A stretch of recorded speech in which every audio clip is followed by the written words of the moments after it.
Halo, jumpa lagi dengan saya di kuliah Apoteker Anton. Di video ini kita akan mempelajari tentang non-parametric test, dan ini adalah video ketiga dari 3 video yang menjelaskan tentang non-parametric test. Video ini digunakan untuk mata kuliah statistika farmasi di Fakultas Farmasi Universitas Jember. Baik, di video ini kita akan membicarakan tentang 3 uji non-parametrik, yakni Wilcoxon Sign Rank Test, kemudian Kruskal-Wallis Test, dan Mann-Whitney U Test. Baik, kita mulai dengan Wilcoxon Sign Rank Test ya. Nah, uji Wilcoxon ini digunakan untuk menjawab pertanyaan jika apakah ada perbedaan antar kelompok yang dipasangkan ya. Ingat, dipasangkan bisa antara dengan matching ya, prosedur matching, atau ketika pengukuran dilakukan pada satu orang tapi dilakukan sebelum dan sesudah intervensi, misalnya seperti itu ya. Misalnya sebelum kelas ada pretest, kemudian setelah kelas ada posttest. Ada nggak perbedaannya, misalnya seperti itu yang paired. Baik, nah uji variabel dependennya menggunakan variabel bisa numerik atau ordinal. Kalau yang numerik yang berarti tidak mengikuti distribusi normal. Ya, sebenarnya juga bisa digunakan untuk yang distribusi normal juga, tapi lebih tepat untuk yang tidak distribusi normal. Kemudian atau alternatif yang lain adalah data ordinal. Kemudian variabel independennya time ya, sebelum sesudah misalnya, atau kondisi ya, kondisi yang bisa dijadikan juga kelompok pertama, kelompok kedua ya, kondisi 1, kondisi kedua ya, grup 1, grup 2 gitu.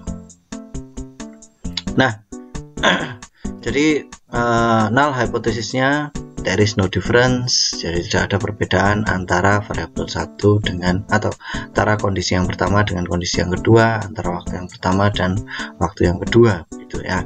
Nah, ini hanya untuk maksimal 2 variabel saja, 2 kelompok saja ya, 2 grup. Jadi bukan untuk yang lebih dari 2 kelompok. Nah, asumsinya bahwa 2 kelompok itu dihubungkan ya, karena pengukuran yang berulang tapi cuma 2 kali, atau dimatchingkan. Di SPSS menunya analyze, non-parametric, dan seterusnya. Di GSP menunya t-test, paired sample t-test. Ya, kok paired sample t-test Pak? Ya, karena di GSP ini menu non-parametric dan parametrik dijadikan satu biar ndak bingung ya. Kalau di SPSS agak-agak membingungkan begitu ya, karena ini terlalu banyak nama yang ya kurang umum dikenal gitu ya, pilihannya terlalu banyak. Baik, nah ini ada contoh kasus yang saya ambil dari JASP software, yang JASP sendiri mengambil dari buku dari Pak Moore gitu ya, Pak Abtobu ya, Pak Moore gitu ya. Nah, ini topiknya adalah tentang, judulnya datasetnya Moon and Aggression. Jadi di dataset tersebut diambil dari pengamatan 16 partisipan ya, yang mengalami atau pasien demensia ya, di mana di pengamatan tersebut itu ingin dibandingkan jumlah perilaku agresif yang terjadi saat masa bulan purnama dengan jumlah agresi yang muncul ya di luar bulan purnama. Nanti kemudian dilihat perbedaannya seperti apa. Nah, seperti yang sudah saya sampaikan di video pertama, sebelum kita melakukan tes kita perlu melihat dulu deskriptif statistiknya seperti apa. Jadi perlu kita eksplorasi dulu. Nah, kalau dieksplorasi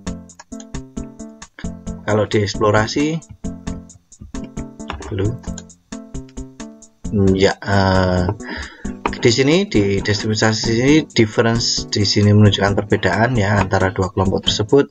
Validnya ada 16 ya. Jadi karena ini diukur pada satu pasien ya, antara pasien saat mengalami masa bulan purnama dan di luar bulan purnama ya. Jadi kita bisa memang bilang kalau ini ya datanya paired ya, paired atau paired ya. Baik, min 10,4, median 11,11, standar deviasi begitu, IQR juga begitu, skewness seperti itu, dan kurtosisnya -1, berarti lebih dari atau lebih kecil dari -1, tidak mendekati 0 ya. Biasanya kalau seperti ini berarti memang datanya tidak terdistribusi normal. Nah, walaupun ya kalau di tes uji normalitas dengan menggunakan Shapiro-Wilk itu, kalau kita lihat hasil nilai P-nya itu 0,325, yang artinya null hypothesis dari Shapiro-Wilk yang menyatakan bahwa data terdistribusi normal itu tidak bisa kita tolak, atau dengan kata lain kita bisa ngomong kalau distribusinya asumsi distribusi normal bisa kita asumsikan untuk kelompok data ini. Nah, di bawahnya ada keterangan ini, significant results suggest a deviation from normality. Kalau nilainya 0,05 itu ada deviation from normality. Kalau enggak, ya lebih dari itu, berarti ya bisa kita terima gitu ya. Nah, kalau kita lihat sekarang histogram dari difference ya, perbedaan antara itu memang kelihatan seperti ini ya. Nah, ini normal QQ plot, titik-titiknya ini tidak mendekati garis lurus, jadi agak bengkok-bengkok gitu ya. Nah, kalau kita lihat di box plotnya juga tidak begitu distribusi normal, medianya nggak betul-betul ada di tengah. Nah, yang di luar ini apa, ini namanya violin plot ya, atau plot biola gitu ya. Kalau distribusi normal ya itu bentuknya seperti biola gitu ya. Baik, nah setelah kita explore descriptive statisticsnya, terus kemudian kita menjalankan uji statistik, kita temukan hasil seperti ini, bahwa dengan Wilcoxon Sign Rank Test ya, kita memiliki nilai P kurang dari 0,001. Nah, di sini saya bahagia dengan JASP. Kenapa? Kalau misalnya di prosedur statistik yang lain bisa jadi hasilnya itu dituliskan 0,000 dan mahasiswa cenderung langsung copy paste itu ya, dari menulis nilai P-nya 0,0000, padahal seharusnya ditulis P kurang dari 0,001 gitu ya. Nah, kemudian di sini ada location parameter yang dia menunjukkan minus 5,44 sampai 7, untuk 95% CI-nya minus 7,86, dan yang untuk lower, kemudian yang untuk uppernya minus 3,02. Nah, seperti itu. Location parameternya menggunakan Hodges-Lehman estimate ya. Baik, karena ini mungkin data hitung, kita bisa menyatakan bahwa memang selisihnya antara full moon sama agresif behavior atau disruptive behavior pada pasien demensia saat ada bulan purnama dan di luar purnama itu selisihnya ada 5 ya, 5 kejadian gitu ya, 5 kejadian. Dengan di populasi ya 95% CI, di populasi itu kejadiannya bisa antara 7 dengan 3 ya, di antara kisaran tersebut. Baik, sekarang ke Mann-Whitney U-Test. Mann-Whitney U-Test itu digunakan untuk menjawab pertanyaan apakah ada perbedaan antara dua kelompok yang independen. Tadi di Wilcoxon itu dua kelompok yang dipasangkan ya, atau pengamatan dari satu person gitu ya, sebanyak 2 kali. Nah, kalau yang ini independen ya, jadi saya harap Anda akan lebih tahu bedanya gitu ya, yang pair sama unpaired. Nah, yang independen, kemudian independent variable numerical dan ordinal sama seperti tadi.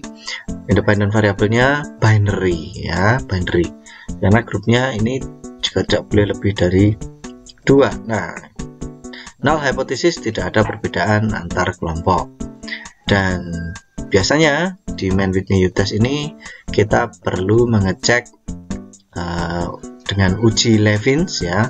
Mann-Whitney U-Test ini sebagai alternatif dari t-test yang untuk independent samples. Nah, dia di sana juga menggunakan tes uji Levins ya, Levins test homogeneity of variances, ya, apakah variansnya homogen atau heterogen. Nah, ini dikatakan homoskedasticity. Homogeneity dari varians itu bisa dikatakan sebagai homoskedasticity. Kalau heterogen ya heteroskedasticity. Ya. Nah, di sini di Levin's test itu biasanya null hypothesisnya adalah the population variances are equal. Ya, jadi kalau ternyata uji hasilnya itu nanti signifikan, maka dia bisa menolak H0 ini, ya. Nah, oke. Di SPSS menunya analyze dan seterusnya, JSP t-test, independent sample t-test. Nah, sama seperti yang tadi, pokoknya kalau di JSP itu uji non parametrik dan parametrik itu jadi satu, cuma nanti di pilihannya prosedurnya mau pilih yang mana itu tinggal dicentang-centang begitu. Nah, sekarang contoh untuk Mann-Whitney U-test juga diambil dari JSP, ya, dari Pak Moore. Nah, Pak Moore mengambil dari Pak Smith.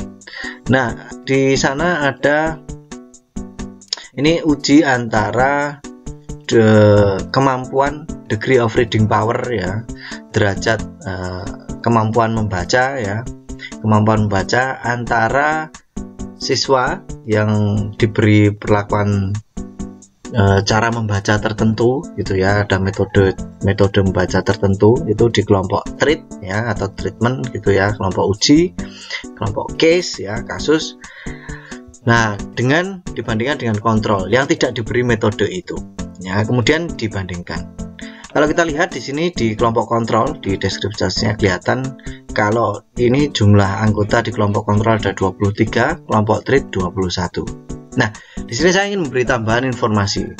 Jika kita melakukan komparasi antara kelompok perlakuan dengan kelompok kontrol, dan di kelompok kontrol itu kita punya jumlah yang lebih banyak, ya, jumlah anggota yang lebih banyak, itu power kita akan meningkat untuk melakukan setelah melakukan uji tersebut.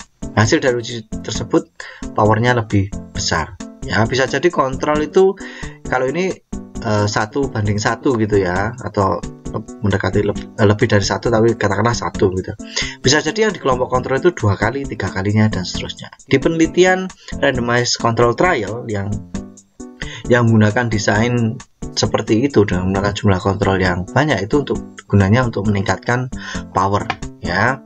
Atau misalnya di case control study, ya, agar powernya meningkat, kontrolnya dibuat lebih banyak juga. Di cohort study juga seperti itu, kontrol juga lebih banyak. Nah, oke. Di sini Shapiro-Wilk di masing-masing kelompok 0,972, 0,96, berarti bisa ngomong sebenarnya kalau datanya asumsi distribusi normal bisa diterapkan untuk kelompok data ini, ya. Oh, ini p-value-nya, sini p-value-nya. Ya, sama sebenarnya lebih dari 0,05. Kalau kita lihat seperti ini datanya ini dengan box plot dan violin plot, sebenarnya kelompok kontrol ini relatif oke, ya, tapi yang kelompok perlakuan agak gimana begitu, ya, agak skewed. Nah, Levin's test 0,132 di sini. Baik, Mann-Whitney U-test hasilnya seperti ini, ada di P-nya 0,006. Jadi kita bisa menyatakan bahwa oke, gitu ya, ada perbedaan antara kelompok yang sudah diberi metode cara membaca dengan yang reguler, dengan yang normal. Ini bisa untuk menyatakan atau kita bisa menyimpulkan kalau metode ini bermanfaat, gitu ya, bermanfaat untuk meningkatkan, ya, rata-rata kemampuan membaca dari siswa-siswa. Nah, itu caranya menggunakan, kalau pengen punya suatu metode tertentu, nah, diaplikasikan kemudian diuji bisa seperti ini caranya. Baik, selanjutnya ada Kruskal-Wallis test, ya. Ini sebenarnya ekstensi dari Mann-Whitney U-test. Ini untuk melihat apakah ada perbedaan antara lebih dari 2 grup, ya. Apakah perbedaan bisa dijumpai di antara misalnya 3 grup, 4 grup, 5 grup, dan seterusnya, yang independen satu sama lain, ya, tidak diukur, tidak repeated measured. Dependent variable numeric atau ordinal, independent variable kategorikal. Nah, juga S0 nya tidak ada perbedaan antar kelompok. Nah ini, jadi begini, kalau misalnya kita punya 3 kelompok A, B, C, kalau ada perbedaan antara 2 kelompok saja, A dan B, maka kita bisa menolak null hypothesis.